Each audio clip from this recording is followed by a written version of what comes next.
Hello, my dear learners. So, this is your geography educator, Shiny Mishra, and today we are going to learn about the Himalayas, which is a part of class 7th Geography NCERT.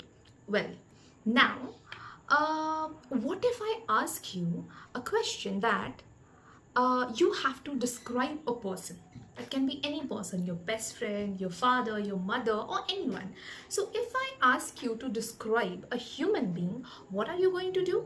You may describe him or her on the basis of the facial expression, facial features, okay? कि वो इंसान का नाक नक्शा कैसा है and you know everything. You will talk about the eyes, you're going to describe the nose, you're going to describe the other features of the face, you may even describe the hair or the body, the body posture and so many different things, right?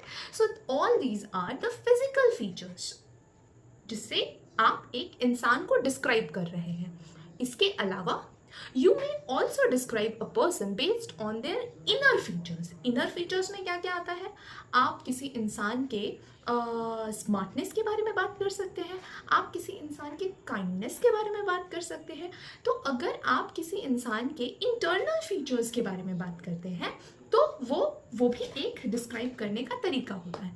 सो इससे हमने क्या देखा कि एक इंसान को अगर मैं डिस्क्राइब करने बोलूँ तो आप उसको दो मेजर कैटेगरी में डिवाइड करके, that is one is physical, जो दिखता है हमें बाहर से, उसको डिस्क्राइब कर सकते हैं, या फिर आप इंटरनल चीज़ों को डिस्क्राइब कर सकते हैं जो कि एक इंसान के अंदर होता है, वो इंसान वो कैरेक्टरिस्टिक पोजेस करता है.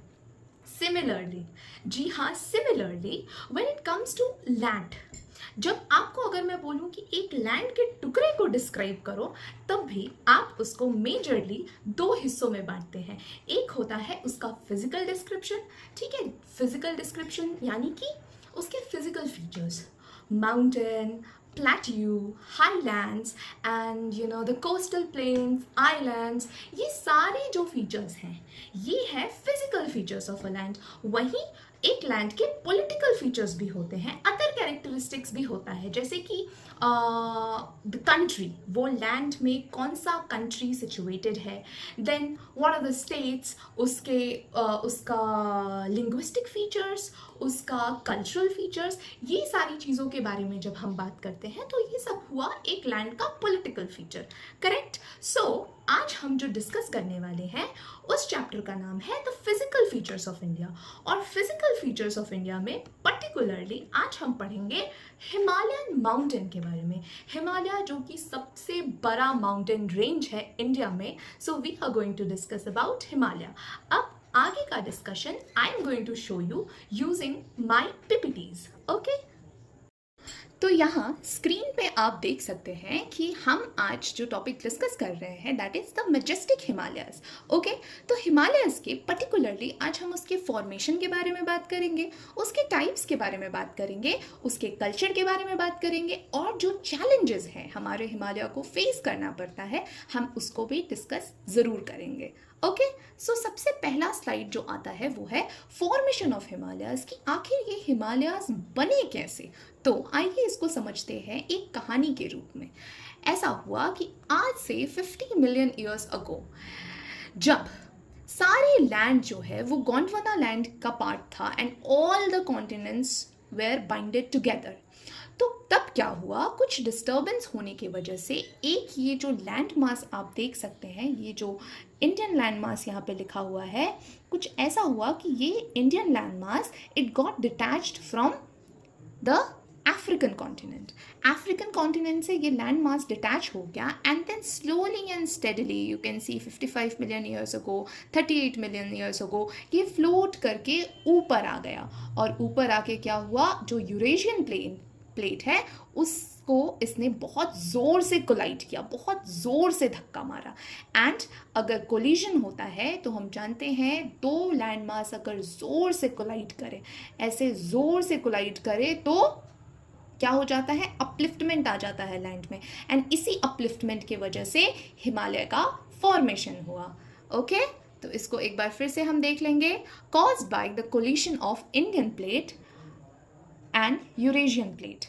All right, part of the Alpine Himalaya Himalayan mountain belt still rising by few centimeters each year. Now ये भी एक बहुत अमेजिंग फैक्ट है कि आज भी हमारा जो हिमालय है उसकी हाइट हर साल कुछ centimetres, like I am not sure but it is around 5 centimetre हर साल हाइट बढ़ रही है, which is very less, very slow, but हाँ हाइट बढ़ रहा है बिकॉज अभी भी ये जो अपलिफ्टमेंट वाला प्रेशर है ये माउंटेन को मिल रहा है. ऑल राइट, तो ये हमने समझ लिया कि हिमालय का फॉर्मेशन कैसे हुआ, राइट. एंड इस पे मैं ज़रूर एक और चीज़ बोलना चाहूँगी. तो अभी जस्ट हमने हिमालय का फॉर्मेशन पढ़ लिया एंड इस फॉर्मेशन को पढ़ने के बाद मेरे मन में एक गाना आ रहा है जो मैं हिमालय को डेडिकेट करना चाहूँगी. उसके पहले मैं आपको ये भी बता दूँ कि हिमालय होने की वजह से हमें कितना फ़ायदा, कितना बेनिफिट मिलता है. मॉनसून आता है इंडिया में just because of Himalaya. Himalaya होने की वजह से ये हमें कोल्ड विंड्स जो साइबेरिया से आ सकता है उससे हमें प्रोटेक्ट करता है. इसके अलावा ये हमें एक physical boundary and physical protection देता है बिकॉज ताकि कोई भी इन्वेडर्स बहुत इजीली हम तक ना पहुंच पाए. सो हिमालय इसका बहुत इम्पोर्टेंट रोल है. हिमालय से ही हमारे जो नदी हैं उनमें पानी आता है. So without Himalaya we really can't think about our existence. और इतना उपकारी होने की वजह से मैं एक छोटा सा गाना हिमालय को डेडिकेट करूँगी कि कभी कभी मेरे दिल में ख्याल आता है कि जैसे तुझको बनाया गया हमारे लिए, कि जैसे तुझको बनाया गया हमारे लिए. तो this is all about the formation of Himalayas. अब हम देखेंगे कि हिमालय के डिफरेंट टाइप्स क्या होते हैं. तो यहाँ आप देख सकते हैं डिफरेंट टाइप्स ऑफ हिमालय. सो हिमालय को बेसिकली 3 टाइप्स में डिवाइड किया गया है. फर्स्ट इज ग्रेटर हिमालय जिसको हिमाद्री भी बोलते हैं. और ये जो टाइप है इसके अंतर्गत सारी जो हाईएस्ट रेंजेस है, all the highest ranges of Himalaya fall in this type. For example we have mount Everest, we have Kanchenjunga. Next type is lesser Himalaya which is also known as Himachal. तो हिमाचल में क्या क्या आता है, जितने भी पॉपुलर हिल स्टेशन हैं वो इसी हिमाचल का हिस्सा है. जैसे कि शिमला, मसूरी, नैनीताल, ये सारे जितने भी हिल स्टेशंस हैं वो इसी का हिस्सा है. थर्ड एंड लास्ट टाइप जो है वो है शिवालिक. शिवालिक सबसे नीचे वाला हिस्सा होता है, इसीलिए इसको आउटर हिमालयस भी बोलते हैं. ये सबसे लोएस्ट रेंज है हिमालय का and this is formed by sediments. Okay, Shivalik वही पार्ट है हिमालय का जहाँ पे आप फॉरेस्ट देख सकते हैं, बायोडाइवर्सिटी भी आपको यहाँ पे पाई जाती है. These are basically the foot hills of Himalaya, आप इसको कह सकते हैं. नेक्स्ट अब हम थोड़ा सा देखेंगे culture and livelihood of Himalaya के बारे में. सो डाइवर्स कल्चर है हिमालय में. वी कैन सी तिब्बतन, जो लद्दाख वाला हिस्सा है वहाँ पे Tibetan culture, Tibetan people they reside. We have Nepali people. Okay, Nepali cultures जो भी नेपाल के बॉर्डर वाला जितना भी हिमालय है यू कैन सी, और बेसिकली नेपाल में तो major part of Himalaya fall करता ही है. Next is Ladakhi. Okay, Ladakh and Bhutanese. So इतने डिफरेंट कल्चर के लोग हिमालय में रहते हैं which makes Himalaya so culturally rich. In terms of religion also, what religions you can find is Hinduism, Buddhism, Islam, tribal believes and so many. Third we have is livelihood. So क्या livelihood follow किया जाता है? Agriculture कहाँ पे होता है? जो foot hills यानी कि जो शिवालिक के बारे में हमने देखा वहाँ पे एग्रीकल्चर प्रैक्टिस होता है. बहुत लार्ज स्केल में नहीं बट स्मॉल स्केल में, बट एग्रीकल्चर होता है.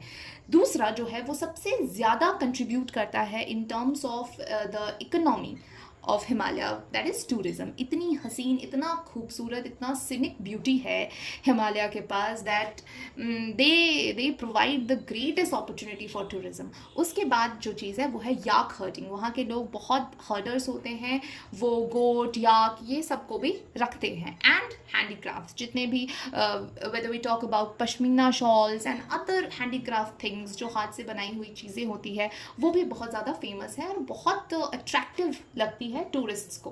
Done. Last we will see the disaster and challenges, इतनी सारी अच्छी बातें हमने हिमालय के बारे में कर दी, you know it is actually paradise, पूरा पैराडाइज है ऑन अर्थ।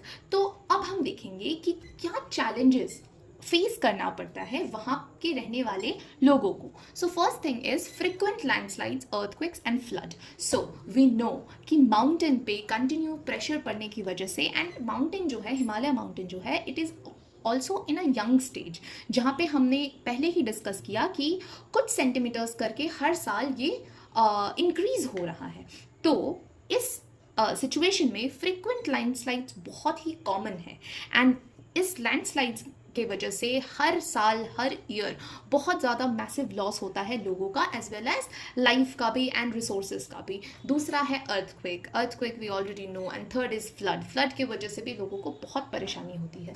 दूसरा चैलेंज है glacial lake outburst floods due to melting glaciers. This is directly related to climate change. अभी हमने ग्लोबल वार्मिंग इतना ज़्यादा कर दिया है कि ग्लेशियर्स एकाएक ही वो पिघलने लगे हैं due to too much of temperature. Every year the temperature of Himalaya is making a new record, इतना ज़्यादा होने का। सो एवरी ईयर हम टेम्परेचर इंक्रीज करते जा रहे हैं, जिसका डायरेक्ट इम्पैक्ट क्या पड़ रहा है कि हमारे ग्लेशियर्स पिघल रहे हैं और अचानक से जो है बहुत तादाद में फ्लड आ रही है।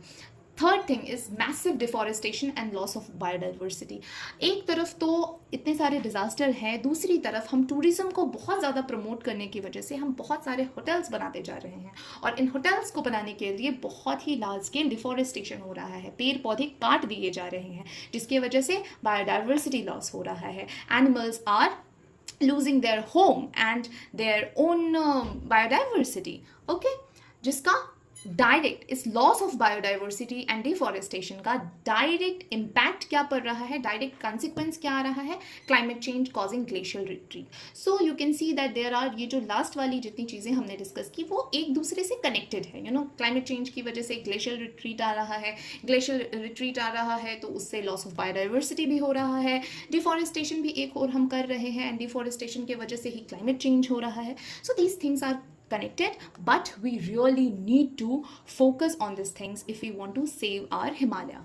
उसके बाद लास्ट कंक्लूजन में हम ये देखेंगे कि Himalayas are geologically young yet culturally ancient. जो मैंने बताया कि जियोलॉजिकली ये बहुत नए माउंटेन्स है, and they are still in a growing stage, but culturally they are very ancient. हमारे इंडिया का जो रिच टेक्स्ट हैं एंड जो रिलीजियस कंट्रीब्यूशन है हिमालयाज का, that is very very high. Also it is a source of rivers, biodiversity and spiritual heritage, spiritual heritage, all the beautiful temples that we have, जितने भी पावन स्थल हैं, they are somehow situated in Himalayas। तो ये जो चीज़ है, ये फैक्ट हिमालय को और भी ज़्यादा इम्पॉर्टेंट बनाती है। Last, need for sustainable development and disaster resilience, which is very important point कि हमें सस्टेनेबल डेवलपमेंट पे ध्यान देना है। डेवलपमेंट ऐसा हो कि हम जो हमारा हिमालय है, जो हमें विरासत में मिला हुआ है, उसे हम टोटली बर्बाद ना करें और अपने फ्यूचर जनरेशन को सेफली हैंड ओवर कर पाएँ as it is, okay. And disaster resilience की अगर ये डिज़ास्टर से उनको प्रोटेक्शन नहीं दिया गया, so slowly and steadily we are going to lose everything. जितना भी बायोडाइवर्सिटी है, रिसोर्सेज है, लोग हैं, हम सबको धीरे धीरे क्या करेंगे, अपने से they will get lost, okay. तो ये हमें नहीं होने देना है, हमें इसे बहुत बचा के संभाल के रखना है। तो इसी के साथ I am going to wind up my class for today. I hope you liked it. Thank you for watching.